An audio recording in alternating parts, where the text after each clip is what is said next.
Happy 2025, everybody. And man, what a year it is setting up to be arguably the biggest year in the history of Nebraska football. So in today's video, I'm going to talk about why 2025 is so important for the Huskers, why Matt Rhule needs to have success now rather than later, what the Huskers need to do in order to win, and so much more. Really quick, I want to thank every single one of you for 10,000 subscribers on the channel. We hit it last night right before the clock hit midnight. So thank you so much to every single one of you who watch my videos. Hit the like button, subscribe, have the bell notifications. You guys mean the world to me. And guess what? We're just getting started. I'm going to continue to put in the work every single day to bring you the best Nebraska football content on YouTube. So thank you guys so much. Let's get into it, talking about 2025 and why it is setting up to be one of the biggest years in the history of Nebraska football. You know, we've seen the college football landscape change a lot over the past couple of seasons. Of course, NIL's introduced, a 12-team playoff. We've seen roster limits. We've seen conference realignment. And with that, a lot of teams have fell off the map and other powerhouses have rose up. However, Nebraska stayed the same, middling at about 4, 5, 6 wins at best. But 2025 can finally be the year where Nebraska redeems themselves and brings them back to the top of the college football landscape. And I want to get things started talking about Matt Rhule.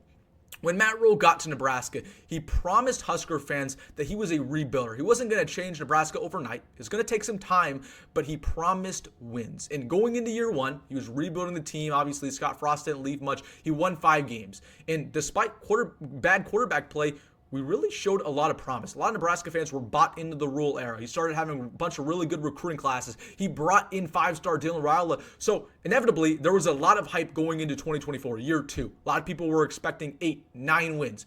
Of course, the Huskers kind of undershot that, only won 6 regular season games, but made their first bowl game in 8 years and then won it, getting to 7 wins. So although it wasn't the season that some people expected, it was still a good step in the right direction.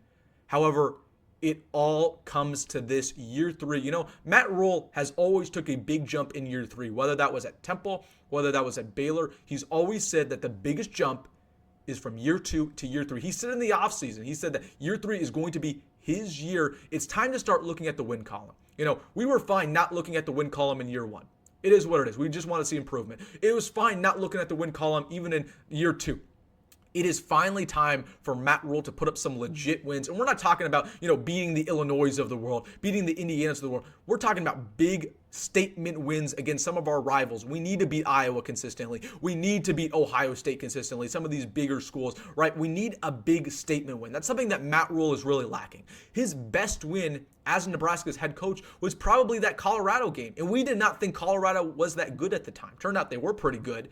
But we're sitting here going into year 3, and Matt Rhule does not have a statement win. He needs a statement win, but more than anything, he needs to put some wins on the board. Again, he talks about that jump, but this is huge for a million reasons. Number one, the fans need to believe. The fans need to believe in him. If you are still struggling in year 3 with your guys, with your talent, and you can only win 6 games, some of the fans are going to stop believing. It's also huge for the boosters, man. The boosters and the NIL, that's part of the sport nowadays. And boosters are more likely to pay your program if you put wins on the board. They're not really going to donate if you put up maybe 6 wins and get a Pinstripe Bowl victory, right? They need something more than that. So it's huge for Nebraska and Matt Rhule that, hey, if we have a big year in 2025, we can get some more NIL money to pay some big players and then literally improve the program. So this is huge for Matt Rhule. And he needs to do a couple things to improve, right? He needs to win these close games. He needs to get a statement win. But all the time he talks about this year 3 jump. It's time to actually do it. It's time to look on the win column and let's make that jump. Let's become relevant. Let's become ranked consistently because he has his guys. He has his roster. And let's get into it. Talking about this roster, specifically Dylan Raiola. Okay, 2025 is big for Matt Rhule, but it's also big for Dylan Raiola. Dylan Raiola is the chosen son. He's the prodigal child, right? We got him in that 2024 class, number 1 recruit in the country, 5-star quarterback. He started as a true freshman. It was a roller coaster year to say the least. He had his highs, he had his lows. This is going to be a massive year for Dylan to establish himself not only as one of the best quarterbacks in the Big Ten, but as a potential Heisman candidate, as a potential NFL first-round draft pick. Again, we saw the talent this year from Dylan. He just didn't put it all together. It's huge for his development. Okay, we need to go out there and see Dylan Raiola, put up insane stat lines, lead Nebraska to wins, be clutch in the fourth quarter, right? Have that clutch gene. Okay, so this is the year not only where Matt Rhule needs to take a big jump as Nebraska's head coach, but it all starts as well with our quarterback who's supposed to be the guy who brings Nebraska back. And it's interesting. One thing I like about Dylan Rhule is how confident he is, right? Nebraska was on a 4-game losing streak at the end of this year going into the Wisconsin game. Everybody was pessimistic in the fan base. And Dylan Rhule, after the USC game, says, we're going to beat Wisconsin and we're going to clinch a bowl game.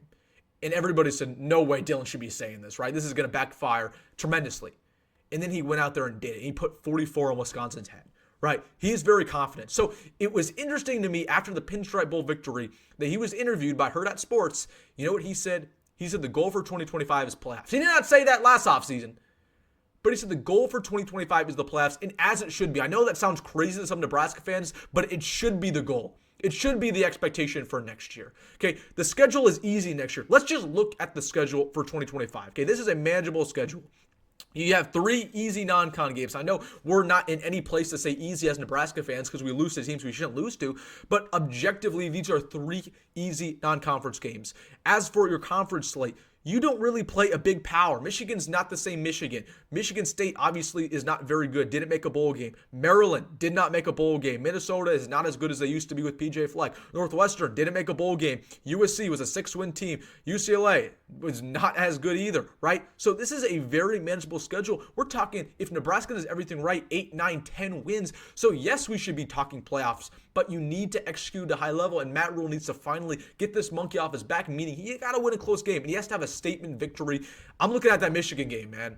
That has to be that statement victory. You're sitting there at home. You're going to play against another 5-star quarterback in Bryce Underwood. It's time to run the table, man. It's time to prove that Nebraska is back. Again, we're really good at being just middle of the road. Really good at it. We were middle of the road this year. Okay, we lost 5 of our last 6. We lost some games we shouldn't have lost. We're really good at losing close ball games. This is finally the year where you change the narrative. Again, we have a lot of pieces on this team. We have a 5-star quarterback. We have a talented running back room. We have 3 really good receivers in Dane Keene, Isaiah Hunter, and Ja'Cory Barney. We have a solid offensive line. Not an elite offensive line, but it's solid. We have a defense that is continuously getting better and has a lot of young talent, like a Vincent Shavers, like a Keona Davis, like a Willis McGahee, like a Sear Wright. Okay, this is finally the year where things need to happen, and we look at that scoreboard, we look at the win column, and we say, man, Matt Rhule is the guy. Dylan Raiola is the quarterback we thought he was going to be, and we're in for a treat. But it needs to happen this year and not next year, okay? Because I'm going to just give you one last scenario to end this video.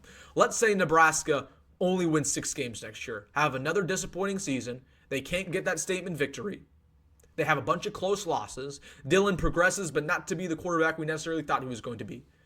What do you think the narrative is going to be going into 2026? Because it's not going to be playoffs. It's going to be, can Matt Rhule keep his job? And I know that might hurt a lot of you guys to hear that, but that's the truth. Okay? The narrative is not going to be Matt Rhule taking that jump. It's going to be, can Matt Rhule do enough to keep his job? I don't even want to talk about that. I don't think that's going to happen, but that just shows you how important it is for Matt Rhule to win this year. Because if he doesn't win this year, that's just the way the culture works. You're going to start talking hot seat. If you're in the year 3 and you can't win consistently, people start calling for heads to roll. And we've already seen some scapegoat activity. We've already fired our offensive coordinator. Our defensive coordinator's moved on. We fired our wide receivers coach. So that excuse is already gone. If you continue to lose, look what's going to happen next. We're going to start looking at the head coach. I don't think that's going to happen, but that's why it's so important for Matt Rhule to win now. I think it's going to happen. Got to take advantage of this easy schedule. You got to win these close games. You got to have a statement victory. Dylan Raiola's got to progress. The young talent you have on this roster has got to progress. It's huge for recruiting. It's huge for NIL. It's huge for the fan base. Let's get it done. Let's get hype. 2025 going to be a fun year, and I'm excited to bring it with you guys on the channel. You guys know how it is. All 2025, I will bring you daily Husker football content, whether that's in January or in December. Daily Husker football content. Nobody else does it. Please hit that subscribe button. Thank you so much. All right, guys, let me know your comments down below what you're thinking about 2025. Let me know in the comment section. Hey, if you made this far in the video, hit that like button and subscribe. As always, folks, go Big Red, go Matt Rhule. See you in the next one.